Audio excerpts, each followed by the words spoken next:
এখন বলবো হোলি খেলার কিছু ভালো দিক, যেটা বিজ্ঞানিক মতে, কোনো শাস্ত্র মতের কথা নয়, এটা বিজ্ঞানিক মতের কিছু কথা বলবো।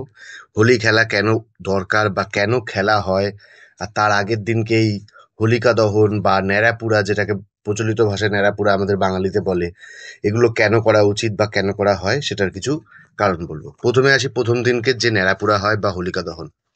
দেখবেন, ফলো করে, হোলি খেলাটা বা এই যে উৎসবটা এটা হয় বছরের একদম শেষের দিকে, বাংলা বছরের শেষের দিকে, আর ইংরেজি বছরের মার্চ মাসে হয়। বসন্তকালে যখন শীত শেষ, বসন্তকাল শুরু হয় বা বসন্তকালের মাঝামাঝি এরকম টাইমে হয়। ফলো করে দেখবেন প্রতিটা গাছের শীতকালে পাতা ঝরে যায়, অনেক গাছের ছাল ঝরে যায়, বিভিন্ন এইগুলো হয়।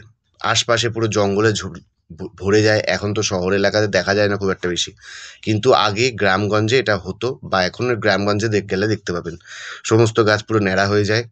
আর এই টাইমে পুরো চারিদিকে পাতা ছড়িয়ে যায়, নতুন যেহেতু পাতা আসতে শুরু করে, তার জন্য একটা জঙ্গলের মতো সৃষ্টি হয়। প্রচুর মশা, মাছি, বিভিন্ন রকম পোকামাকড়ের উপদ্রব হয়।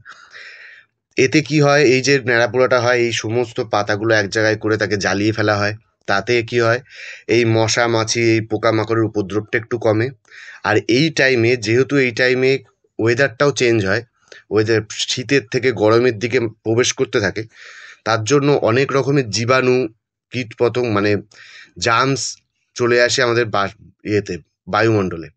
যেটা এই যে পোড়ানোটা হয়, কাগজ ন্যাড়া পোড়াটা হয় বা হোলিকা দহনটা হয়, যার জন্য সেই গরম ইয়েটার জন্য সেই কীটপতঙ্গগুলোও নষ্ট হয়, তার সাথে এই জার্মসগুলোও নষ্ট হয়। আর তারপরের দিন যে আমাদের হোলি খেলা হয়, আচ্ছা বলে রাখি, হোলি খেলাটা কিন্তু অ্যাকচুয়ালি আবির খেলাকে বলা হয়। যারা রং খেলে সেটা হচ্ছে গিয়ে, আমরা নিজেরা ওটাকে ইম্প্রোভাইজ করেছি। রং খেলাটা কিন্তু কোনোদিন ইতিহাসের ইয়েতে ছিল না, শুধুমাত্র আবির খেলাটাই ছিল।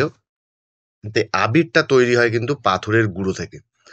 এখন বিভিন্ন রকম কেমিক্যাল, বিভিন্ন রকম জিনিস দিয়ে তৈরি করা হয়, কিন্তু শুরু যখন হয়েছিল তখন পাথরের গুঁড়ো থেকে, তার সাথে কিছু জিনিস মিশ্রণ করে, গাছের কিছু রস ফস, বিভিন্ন রকম জিনিস মিশ্রণ করে আবিরের আবিষ্কার হয়েছিল।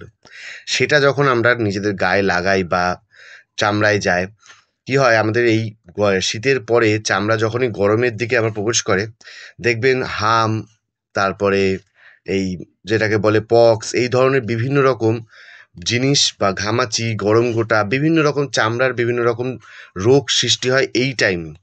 তো এই যখন আবিরটা আমাদের গায়ে আসে, তখন চামড়াটাকে ঠান্ডা রাখে বা এই জিনিসগুলোর সঙ্গে লড়তে সাহায্য করে। এর জন্য দেখবেন ম্যাক্সিমাম ক্ষেত্রে বলা হয় পক্সের জন্য সব থেকে ভালো উপায় হচ্ছে গিয়ে প্রত্যেক বছর একবার করে আবির খেলা এই টাইমে। আবির খেললে পক্স হয় না, এটা প্রচলিত ভাষাতেই আছে। তো এই কাজেও আবিরের খেলাটার একটা মহত্ব আছে। তো এরকমই আরও কিছু কিছু কারণ আছে, যেগুলো আমি সব কটা এখানে আমি বলতে পারলাম না। তো এই ছিল আমার ভিডিও আজকের, যে এর মধ্যে কি কি কারণ ছিল, বা হোলি খেলা কেন উচিত, হোলি খেলার মাহাত্ম্য কি, এটা পুরোপুরি বৈজ্ঞানিক ভাষায় বললাম, শাস্ত্র মতে না। শাস্ত্র মতে একটা আগের ভিডিওতে আমি বলেছি। তো এই ছিল ভিডিও। যদি কিছু বলার থাকে কমেন্ট করবেন, ভালো লাগলে লাইক করবেন। ধন্যবাদ।